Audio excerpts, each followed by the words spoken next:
Hi, it's Kristen, and in this video, I'm going to show you a few more tips and tricks for manipulating the data results from your Google form.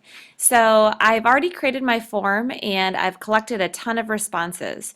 And in order to view those responses, I can look at them just right on my form in the summary response tab, so I can take a look at how many people responded to certain questions. I can look at who's responded, but I may want to filter that information in a spreadsheet. So the next thing that I can do is I can view my responses in Sheets, and I can do that simply by clicking on this tab here. So here are all my responses. I have over 200, which can be overwhelming. So there's a couple different things that you can do to filter your responses. One thing to get to know really well is the filter button. This is not automatically turned on for a spreadsheet, but you can go ahead and click that and turn that on. And when that is turned on, each of your rows here can be filtered by certain specifications. So for example, this one I'm going to say, okay, I want to sort all my users by their last name, or maybe I want to sort them A to Z. This way I can go through and quickly see who has responded or hasn't responded to my form if I compare it against another list. But one of my favorite ways to sort the data is through an add-on called Row Call.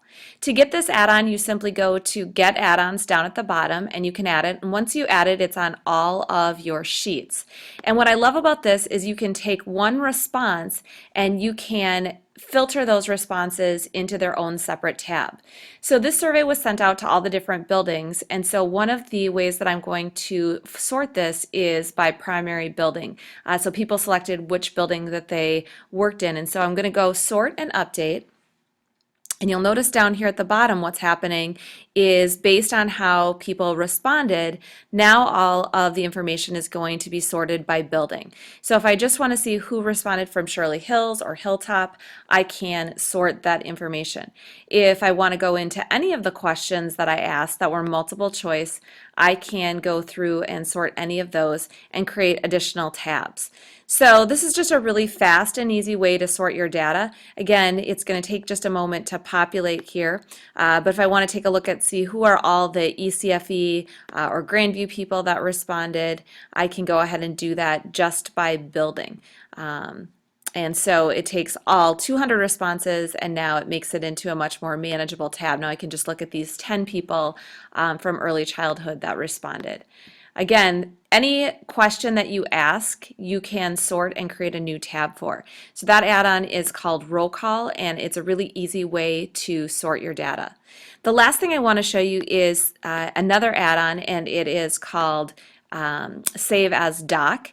And what I like about this one is that sometimes it's very hard to read these lengthy responses in your form. So if people had an open-ended response, it's sometimes very difficult to sort through and read all that data. And so what I like about Save as Doc is that in this add-on, you can get it in a more user-friendly format. So I just go to Add-ons and go to Save as Doc. And then I can specify which sections that I want saved as a doc, and I can create the name of the doc here. Maybe it's Edge 21 responses, and I can save the whole thing as a doc, or I can just go to one specific cell and save that as a doc. So it kind of just depends on what you want to save, and then that'll create a doc for you right in your Google Drive. And you can just go ahead and open it as a doc. And you can play around with that. You can add page breaks, you can have settings, different things like that, and that will then take your responses and put them into a more user-friendly format. And again, kind of depends on what you select. I would probably most likely select just the questions that were open-ended so that I could take a look at what those looked like. This would be a perfect thing to save as a doc.